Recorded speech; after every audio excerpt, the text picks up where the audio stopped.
बिस्मिल्लाहिर्रहमानिर्रहीम अल्लाहुम्मा सल्ली अला मुहम्मदिन नबील उम्मी व अला आलिहि वसल्लम तस्लीमा। अस्सलाम वालेकुम बच्चों, आजकल आप मुख्तलिफ टेस्ट से गुजर रहे हैं, यानी कहीं तो किसी यूनिवर्सिटी के अंदर एडमिशन टेस्ट हो रहा है। इसके साथ साथ जो हमारे सिंध के बच्चे हैं और जो इस्लामाबाद के बच्चे हैं वो MD कैट 2024 के रिकंडक्ट में भी फंसे हुए हैं। फंसे हुए इसलिए कह रहा हूँ कि जो बच्चे क्लियर हो गए थे उनको बेचारों को अब यही कि ज़ाहिर है दोबारा से इससे गुजरना है, और एक उम्मीद उन बच्चों के लिए जरूर है जो पहले पास नहीं हो सके थे, इंशाल्लाह वो पास हो सकते हैं। सो हम क्या कर रहे हैं, हम ये कर रहे हैं कि थोड़े से मुख्तलिफ किस्म के टेस्ट जो है उनकी प्रैक्टिस कर रहे हैं ताकि बच्चों को जो है वो इसके अंदर प्रैक्टिस का मौका मिले। पहले सवाल में क्या कह रहा है, neutron was discovered by, neutron किसने डिस्कवर किया? तो ऑप्शंस क्या है, जे थॉमसन, इससे तो नाम से याद आ जाता है किसने इलेक्ट्रॉन को डिस्कवर किया था।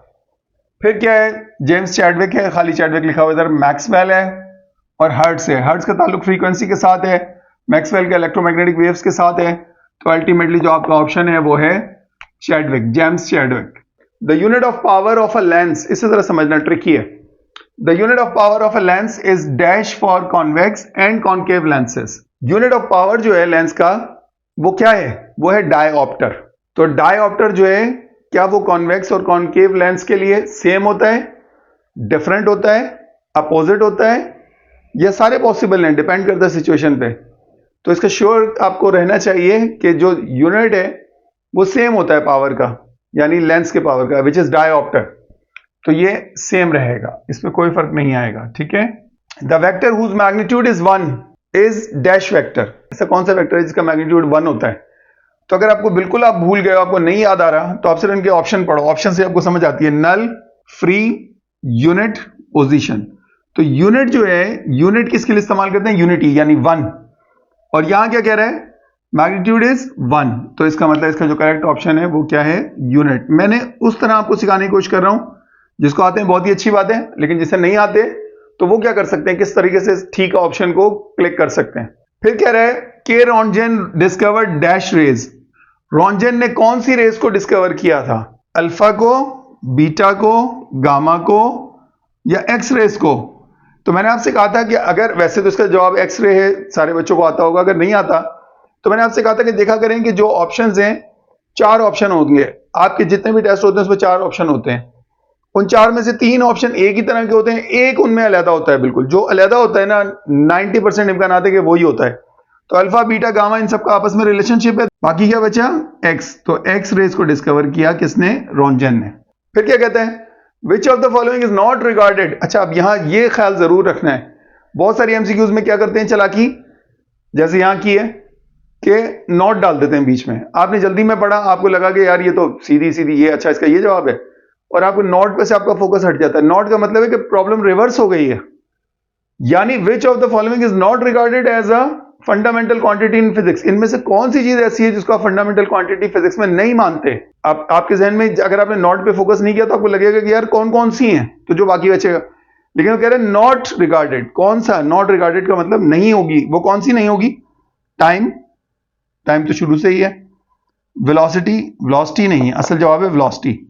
करंट बाद में ऐसा सिस्टम में बना और लेंथ पहले से चला आ रहा है, तो इसका अंदर इसका करेक्ट ऑप्शन जो है वो है वेलोसिटी, ठीक है जी। तो हम नेक्स्ट एमसीक्यूज पर आते हैं, और वो क्या है, the dimension of following pair is same.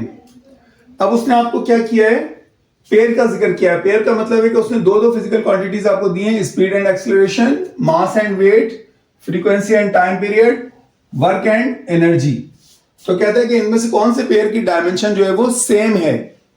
आप कैसे पता चलाएंगे, कोशिश करें जरा जल्दी से पता चलाने की। आपके जहन में फौरन जो आएगा ना, वो आएगा मास एंड वेट, जो कि बिल्कुल गलत है। क्यों? क्योंकि मास का जो यूनिट है वो किलोग्राम है और वेट का यूनिट न्यूटन है।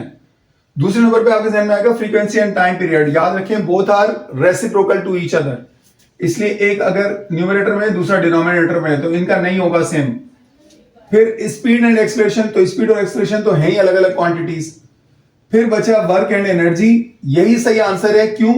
क्योंकि वर्क का यूनिट जो है ऐसा है वो भी जूल है और एनर्जी का भी यूनिट जूल है।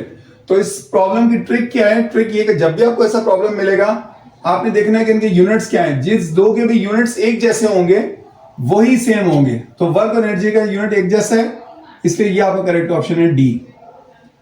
फिर आते हैं नेक्स्ट पे, क्या कहता है, ऐसा unit of small G and capital G are small G क्या है? एक्सलेशन ड्यू टू ग्रेविटी, और जी क्या है? Universal gravitational constant. इनके जो यूनिट है, ऐसा यूनिट क्या वो सेम है, डिफरेंट है, अपोजिट है, या ऑल आर पॉसिबल? तो जो स्मॉल जी है उसका यूनिट तो होता है मीटर पर सेकंड स्क्वायर है, और जो कैपिटल जी है उसका यूनिट क्या है? 6.67 × 10⁻11 न्यूटन मीटर स्क्वायर पर kilogram square. Means both are different. ये टिक कर दिया, डिफरेंट। फिर क्या कहता है? Which equation is dimensionally correct? फिर क्या कहता है? Which equation is dimensionally incorrect? इनमें से कौन सी इक्वेशन है जो डायमेंशनली इनकरेक्ट है, सही नहीं है? तो याद रखें, इसका जो है क्या, जो इसकी ट्रिक है वो ये है कि आप देख लें जो इक्वेशंस सेम है, जो ठीक इक्वेशंस हैं उनकी डायमेंशन भी ऑटोमेटिकली ठीक है। जो इक्वेशन ठीक नहीं है उसकी इक्वेशन की डायमेंशन भी ठीक नहीं होगी। तो आपने पहली इक्वेशन देखी है, S = VT, fine S = VT होता है, बिल्कुल ठीक है। E = MC², ठीक है ये भी। P = IV, ये भी ठीक है। यहां क्या है? I = VR, एक्चुअली होता क्या है? होता है V = IR। इसका मतलब पोजीशंस बदल दी हैं, तो ये इक्वेशन जो है आप, इसकी डायमेंशन जो है वो खराब हो गई है, ये नहीं आएगा। Wave theory of light suggests dash nature of light. Wave theory of light कौन सी नेचर बताती है लाइट की? तो भाई है ही वेव थ्योरी, इसका मतलब वेव नेचर बतानी चाहिए। तो देखें वेव है कहीं पर ऑप्शन? यस, ये रहा। इसका मतलब है कि ये इसका ठीक ऑप्शन है। इब्न अल हैथम डेवलप्ड। इब्न अल हैथम जो एक मुसलमान साइंटिस्ट थे, तो अगर आपको याद हो इब्न अल हैथम से एक चीज जुड़ी हुई है, and that is pin hole camera. इसका मतलब इसका ताल्लुक ऑप्टिक्स से बनता है। तो आपने देखा क्या क्या है? Acoustic, mechanics, optics, relativity. तो आपने कहा कि optics is the correct option. ठीक है, उम्मीद है कि आपने कुछ ना कुछ जरूर सीखा होगा। इंशाल्लाह इसको हम जारी रखेंगे और मजीद टेस्ट जो हैं उनको भी हम सॉल्व करेंगे और देखेंगे कि बच्चे किस तरीके से आगे चल सकते हैं। ठीक है, आपको ज़्यादा से ज़्यादा प्रैक्टिस मिले, आप ज़्यादा से ज़्यादा अच्छा परफॉर्म करें। थैंक यू, टेक केयर, अल्लाह हाफिज़।